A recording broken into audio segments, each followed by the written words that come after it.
Petrol diesel కొరత కారణంగా కూడా కొన్ని పెట్రోల్ బంకుల్లో ఇప్పటికే నో స్టాక్ బోర్డులు వేయడంతో ఒక్కసారిగా మనం చూస్తే ఇక్కడ అంతా కూడా ప్రధానంగా క్యూ లైన్లో పెద్ద ఎత్తున ఇక్కడికి మోటార్ బైక్లు వచ్చి ఇక్కడికి చేరుకున్న నేపథ్యంలో కూడా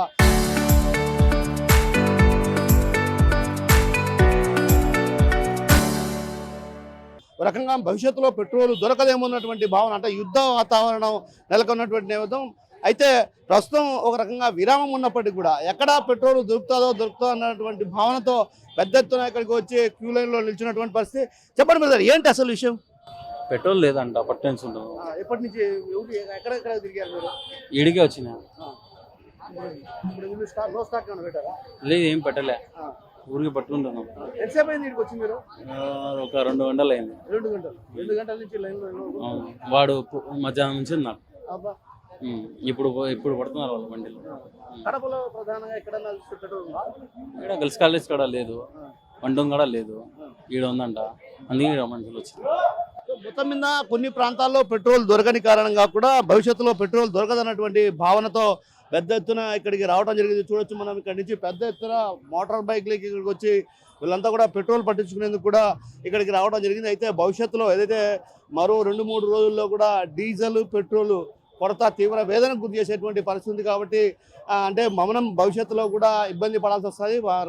రాబోయే రోజుల్లో అంటే 2-3 రోజుల్లో కూడా లో స్టాక్ బోర్డులు వెలిసే అవకాశాలు ఉన్నాయనేటువంటి ఉద్దేశంతో బైక్ ఓనర్లంతా, బైక్లకు సంబంధించినటువంటి వాళ్ళంతా కూడా ఇప్పుడు వాళ్ళు అక్కడ పడుతున్నటువంటి సందర్భంలో మనం చూడొచ్చు. అక్కడ అంతా కూడా ఒక్కసారిగా అటు పెట్రోల్ పట్టించుకునేందుకు కూడా బాటలను కూడా తీసుకొని వచ్చారు. అయితే ఒక రకంగా ఏదైతే అంటే రేపటి నుంచి పెట్రోల్ దొరుకుతుందో లేదో అన్నటువంటి ఒక భయమైనటువంటి వాతావరణం క్రియేట్ కావడం, అదేవిధంగా కొన్ని పెట్రోల్ బంకుల్లో ఇప్పటికే నో స్టాక్ బోర్డులు వెలవడం, అంటే ఒక రకంగా నో స్టాక్ బోర్డులు ఉన్నటువంటి కారణంగా కూడా ఇక్కడ వచ్చేసి పెట్రోల్ పట్టించుకునేందుకు వచ్చారు. అయితే ఎంతసేపటి నుంచి ఉన్నారనే విషయం అడిగి తెలుసుకునే ప్రయత్నం చేద్దాం. బాబు, ఎంతసేపటి నుంచి ఉన్నామ్మా?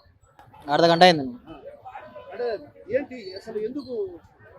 మనకు కూడా అంత ఐడియా లేదన్నా. మనకు అయిపోయింటే షాప్లో వచ్చాను. ఇక్కడే వచ్చింది, ఎక్కడ తిరగలేదు, ఇక్కడే ఉన్నాడు. అర్ధ గంట నుంచి వచ్చింది.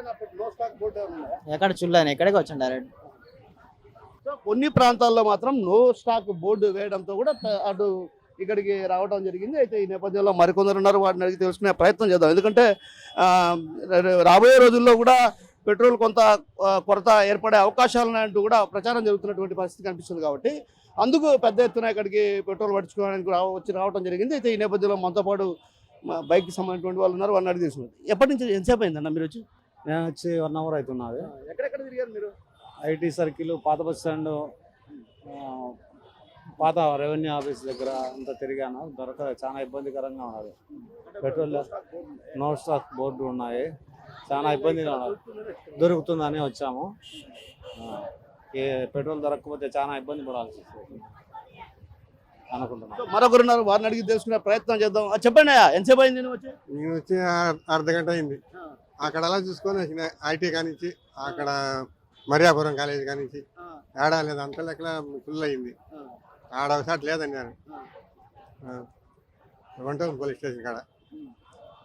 సో మొత్తం మీద నో స్టాక్ బోర్డు ఉన్న కారణంగా కూడా అటు పూర్తిగా తిరిగి అన్ని ప్రాంతాల్లో తిరిగి ఇక్కడికి రావడం జరిగింది. ఏదైతే భవిష్యత్తులో కూడా నో స్టాక్, అంటే ఒక రకంగా స్టాక్ వస్తుందో రాదో అన్నటువంటి భయంతో ఇక్కడికి మేము పరుగులు ఇచ్చినటువంటి పరిస్థితి.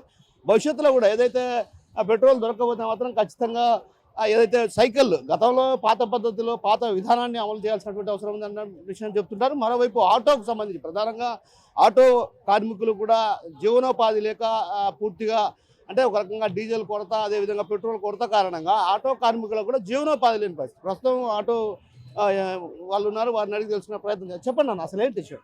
డీజిల్ లేక మొత్తం తిరిగి ఇక్కడ వచ్చి ఆపాం సార్.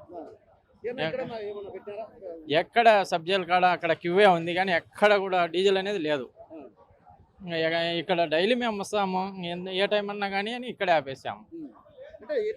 ఉదయం నుంచి కూడా పెట్రోల్ లేకపోతే మీకు డీజిల్ లేకపోతే ఇంకేం ఆపేసేదే సార్, ఇంకేం చేసేది ఏం లేదు. ఆపుకొని గమ్మున ఉండాల్సిందే. ఇంకేం చేస్తాం మేము? డీజిల్ లేకపోతే బండి ఎట్ట నడుస్తుంది?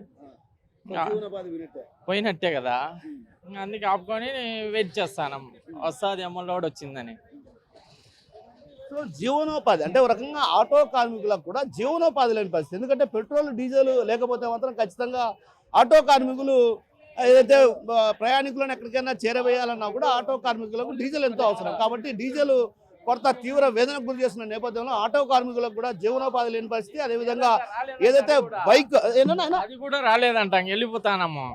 ఆ డీజిల్ కూడా వచ్చిందని వెయిట్ చేస్తా అంటే అది కూడా లేదు, ఓన్లీ పెట్రోల్ అంటున్నారు. ఇంకేం చేయాలో మీరే చెప్పండి. సో డీజిల్ కొరత తీవ్ర వేదనకు గురి చేస్తుంది. ఆటో కార్మికులకు కూడా జీవనోపాధి లేకుండా ఉన్నటువంటి పరిస్థితి కనిపిస్తుంది.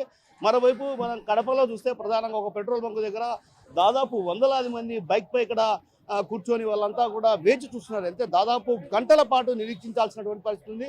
ఒక రకంగా క్యూ లైన్ అంటే క్యూతో పాటు మనం చూస్తే రోడ్డు వైపు వరకు కూడా ప్రధానంగా మోటార్ బైకులు ఉన్నటువంటి పరిస్థితి. అంటే ఒక రకంగా డీజిల్ పెట్రోల్ కొరత, అంటే పెట్రోల్ కొరత తీవ్ర వేదనకు గురి చేస్తున్నటువంటి విషయం ఇక్కడ స్పష్టంగా తెలుస్తుంది. ఏది ఏమన్నప్పటికీ కూడా మరికొద్ది రోజుల్లో కూడా ఇదే విధంగా ఏదైతే యుద్ధ వాతావరణం తలపిస్తున్న నేపథ్యంలో కాబట్టి ఆయిల్ అంటే ఎక్కడి నుంచి సప్లై అవుతుందో ఆ సప్లై ఇంకా రాని కారణంగా కూడా అనంతపురం నుంచి ప్రధానంగా ఇక్కడికి సప్లై అవుతుంది. కాబట్టి అనంతపురం నుంచి రావాల్సినటువంటి పెట్రోల్ కావచ్చు, డీజిల్ కావచ్చు సరఫరా కాని కారణంగా ఇక్కడ తీవ్రమైనటువంటి ఇబ్బందులు పడుతున్నారు. భవిష్యత్తులో కూడా ఏదైతే రాబోయే రోజుల్లో సైకిలే ఉత్తమమైన పని, సైకిల్లో తిరగాల్సినటువంటి పరిస్థితులు వచ్చే అవకాశాలు కూడా స్పష్టంగా కనిపిస్తున్నాయి. కెమెరా పర్సన్ రాముతో కిషోర్, RTV కడప నుంచి.